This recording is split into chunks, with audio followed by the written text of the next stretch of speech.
This is our guy, Charlie, a man on a mission to instill in his students the power of a well-crafted body of an essay. But the irony is, body is something Charlie has completely disregarded in his own life. Charlie is a lonely, morbidly obese man who never leaves the comfort of his home or, to be more precise, his couch. He is looked after by his best friend Liz, a nurse at the local hospital. He is divorced and estranged from his ex-wife and child, spending his life binge eating and teaching the importance of writing. One day, a sudden knock on the door frightens Charlie, sending him into hyperventilation and labored breathing as if he were having a heart attack. The young man at the door, Thomas, is afraid at the sight in front of him and offers to call the ambulance. Living in the US and afraid of healthcare bills, Charlie refuses the ambulance and requests Thomas to read out an essay about Moby Dick instead. Confused but determined to not let the man die, Thomas begins to read a paragraph from the sheet. Charlie seems to be getting calmer as the paragraph comes to an end. Seeing this, Thomas sets down the essay and once again asks if he can call an ambulance. Charlie yet again refuses but does ask Thomas to pass him his phone, which fell to the ground. He calls up Liz, seeing how she is responsible for his medical assistance. While the two wait, Thomas asks Charlie why he made him read out the essay, but is given a very vague answer, getting the hint that his prying is not welcomed. Liz comes running into the house, worried for her friend's life. She makes sure his vitals are okay. She is concerned seeing his extremely high blood pressure and wheezing breathing, as she knows that he is affected by congestive heart failure. Charlie ignores her requests to go to the hospital, as he does not have insurance. Wanting to get away from Liz's pestering, Charlie excuses himself and goes to use the washroom. He is extremely large and needs a walker to stand and move around. In this scene, when he hurls himself from the couch, his body resembles that of the titular whale after it breaks through the water surface. It is unsettling yet magnificent at the same time. Presented with a moment alone with Thomas, Liz interrogates the young man. She finds out that he is in fact a missionary from a church called New Life, which is headed by Liz's adoptive father, Doug. New Life Church has caused her and Charlie much pain in the past, and she does not want Charlie to be subjected to this in his final days, not when New Life is already responsible for his boyfriend's death. Liz reminds Charlie over and over again that without proper medical assistance, he will die. But Charlie is stubborn. No amount of badgering and pleading will make him change his mind. Liz eventually gives up, and the two start watching TV together. Even though he has just been informed about how fatal his condition is, Charlie requests Liz to go grab him a large bucket of deep-fried chicken. Charlie has been really lonely ever since his boyfriend Alan passed away. He filled the goal left in his life by binge eating, his figure becoming so bad that he needs help of wall hangings to help him get into bed, as well as a stick to help him pick up things that fall to the ground or are away from him. He gets a daily delivery of pepperoni pizza from a local chain called Gambino's, but never once has he opened the door to the delivery man. He keeps the money in the mailbox and requests the pizza be left on the bench outside the door. He is well aware of how he might be perceived by people and is ashamed of himself.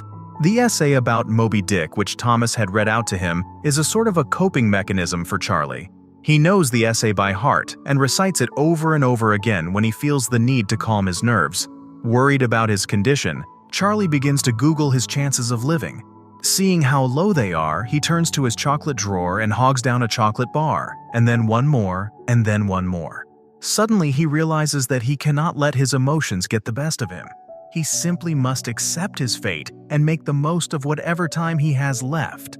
In a final attempt to depart from his sad life with some purpose, he decides to make things right with his 16-year-old daughter, Ellie. He had abandoned Ellie and her mother Mary when she was just a young 8-year-old child to live a life with Alan, who was at the time one of his students. This has left Ellie bitter towards her father and the world in general. Her mother took the divorce pretty badly as well and had become an alcoholic, leaving Ellie a mean-spirited teenager with no qualms about mocking her father's condition. Despite Ellie's curt behavior, Charlie is determined to better his relationship with his daughter.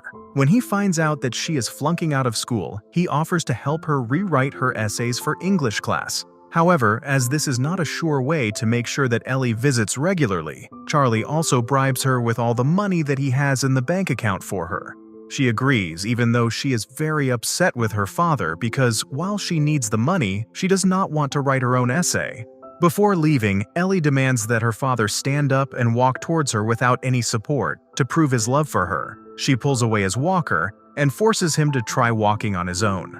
Charlie tries very hard to do so, but fails really badly. Disappointed by this, Ellie storms out the door, leaving him wheezing and gasping for air.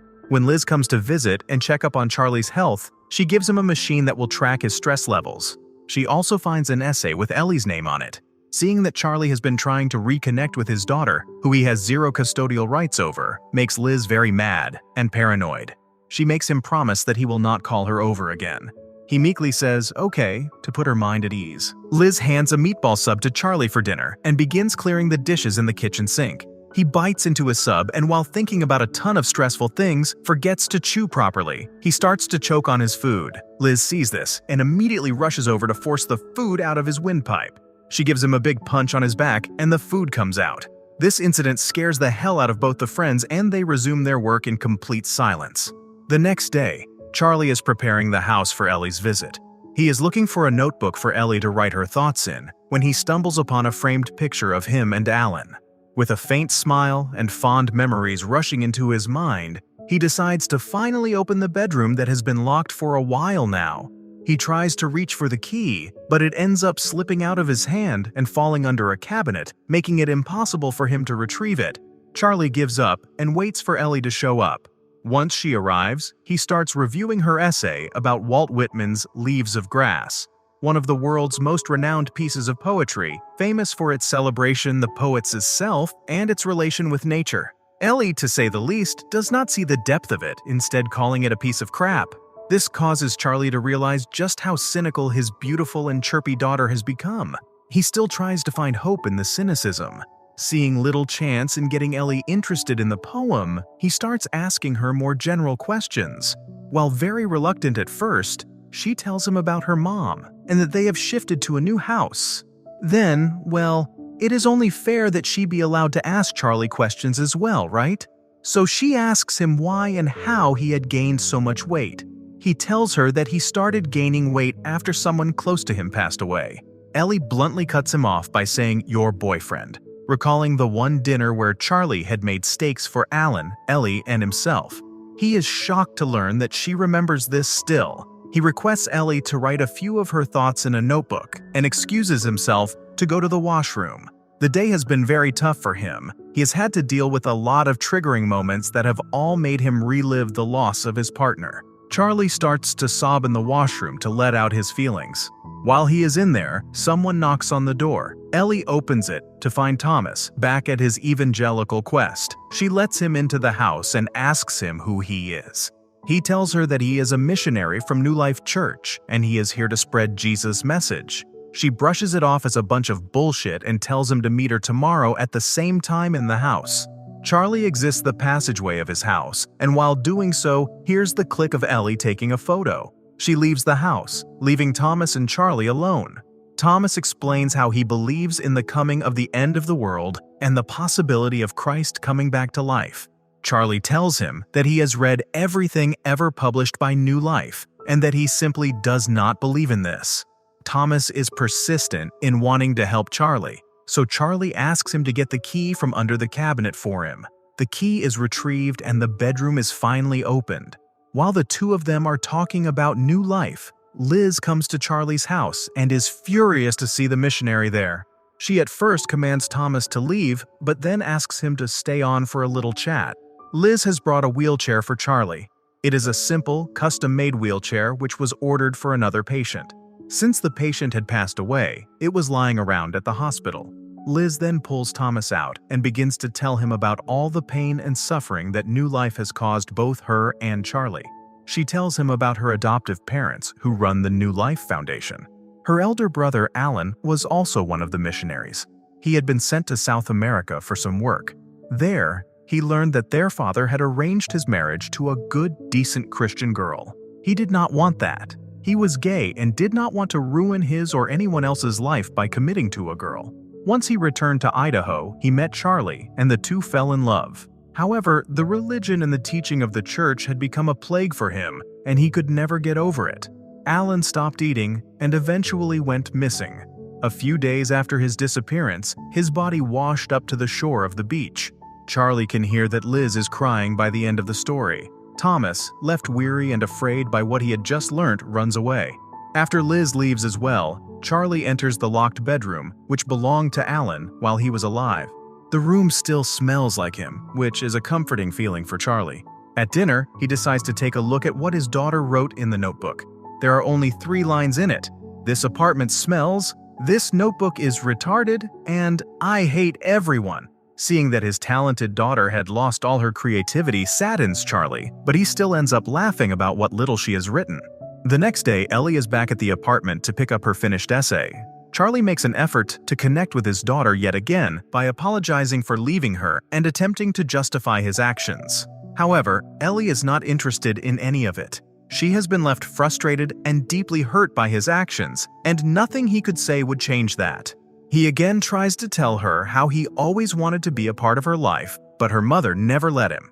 To change the topic, Ellie offers to make him a turkey sandwich. Charlie, hopeful from the gesture, does not notice her adding 2 sleeping pills into the meal. After a few hours, Thomas comes knocking at the door. Ellie is smoking pot and offers some to him as well. He informs her that he used to be an addict and doesn't smoke anymore. She pressures him to have some anyway, and then starts asking him about New Life and everything related to him becoming a missionary. It is revealed that New Life actually no longer does door-to-door services.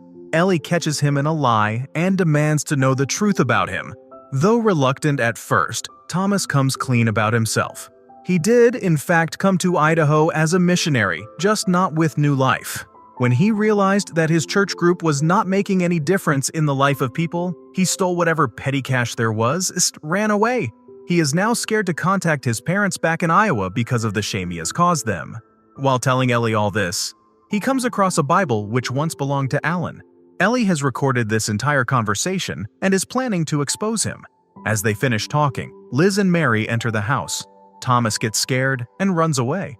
Ellie is in great trouble for giving her father sleeping pills, as they could have been fatal for him. Mary is furious at Charlie for going behind her back, though she knows her daughter enough to know that she had some reason to be there as well. She asks Charlie if he has told her about the money, a fact that deeply shocks Liz. Liz has been under the impression that Charlie had no money at all. She is hurt by this news, because if he had the money, he could have gotten the medical help that he needed all along. Disappointed by the lie her best friend told her, she leaves the apartment. Ellie, in a fit of anger, yells at her mother and tells her father that she does not care if he is alive or dead. Even though this hurts Charlie, he still reminds her to take the essay he wrote for her before she leaves. Mary is shocked at the condition of her ex-husband and upset that he has decided to give Ellie the money at such a young age. Between the 2 parents, Charlie still has some hope for Ellie, while Mary has completely given up. She believes that her daughter is a monster and uses examples of her trolling people on Facebook as proof of it. Apart from talking about their daughter, the 2 reminisce about the nice moments of their marriage. Even though it is a few years too late, Mary gives Charlie condolences for Alan's untimely death. They also share a heartwarming moment in which Mary reveals her concern for him. Mary also tells Charlie that she is embarrassed that their daughter has turned out the way she has, and that this is the reason she has kept Ellie away from him for so long. She pleads him to stay away from her, but he refuses. He wants to make sure he has done one good thing in his life before he dies. The 2 get into an argument, and Mary leaves before it can escalate any further. As clockwork, Charlie's daily delivery of pizza from Gambino's arrives, and his regular delivery man, Dan, leaves the meal on the bench. However, today, when he goes out to collect the pizza, Charlie notices that Dan has not left and instead waited for him to come out.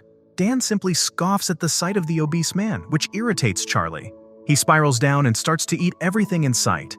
Turkey, mayo, chocolate, pizza, everything.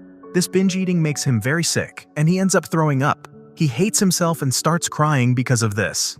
Charlie is quickly forced to compose himself as Thomas comes knocking at the door to tell him some news. As it turns out, Ellie sent the pictures of Thomas and the recording of his confession to his missions minister and his parents. He expected his parents to be furious with him, but instead, they accept his flaws and ask him to return home. Charlie is happy to hear that his daughter saved someone's life. Thomas tells Charlie that there is a way that he can be saved too. He recites a verse from the Bible and advises Charlie to seek salvation from the body that his spirit resides in. He tells him that Alan chose to be homosexual instead of being loyal to God, which led to his sad demise. But it is not too late for Charlie. All he has to do is to ask for forgiveness and abandon his body. His soul can be saved. Blaming Alan's death on his orientation is not something Charlie can tolerate. He gets angry and starts to tell Thomas private details about his and Alan's relationship, leaving the young man unsure and uncomfortable. He further says that he prays there is no afterlife, because he does not want Alan to have seen what he had become after his death. In the course of all of this, Thomas has an outburst and confesses to thinking that Charlie is absolutely disgusting. Charlie silently hands over the Holy Bible to Thomas and asks him to leave his house at once. In his sorrow and anger, he puts up a notification on the college portal, commanding students to finally write something honest. The following day, when he is teaching his class, Charlie reads out a few noteworthy, honest responses from his students. Appreciating their candor, he chooses to be honest with them as well and switches on his camera for the first time ever. He shows his students who he is in all of his vulnerability and then ends class by slamming his laptop into a wall. The broken electronics make for a worrisome sight for Liz when she brings food for Charlie. She can sense that her friend's time is ticking and tries to make the most out of this interaction, as it can be their last one. She does, however, mention to him that she will never forgive him for putting her through all the stress and torture, similar to how Alan had done before. In a moment of honesty, Charlie confessed to blaming himself for Alan's death. He always thought his love would be enough for Alan, but it clearly was not. Despite everything, Liz tells him that he was the only reason that Alan lived a few more years, and she never doubted what her brother meant to him. As the two friends are talking, Ellie comes screaming into the house, saying that the teacher failed her because of the essay she submitted. Liz leaves the house one last time and allows the father and daughter to talk it out. Charlie tells Ellie that if she would have read the essay once, she would know what she was submitting. It was, in fact, the Moby Dick essay that calms Charlie's nerves, which, as it turns out, was written by Ellie when she was in the 9th grade. He states that it was one of the most honest and well-written essays he has ever read. Ellie starts to cry on hearing this, but is still putting on a tough exterior. She offers to call the ambulance multiple times because she does not want to see her father die. However, he just simply requests her to read the Moby Dick essay for him. After a few rounds of persuasion, she finally starts to read the essay. This gives Charlie enough strength to push himself off the couch and onto his 2 feet. With great effort, he walks towards his daughter and stands face to face with her, just like she has commanded him to do on their first meeting to prove his love for her. This act proved how much his daughter meant to him. He feels free and allows his spirit to leave his body.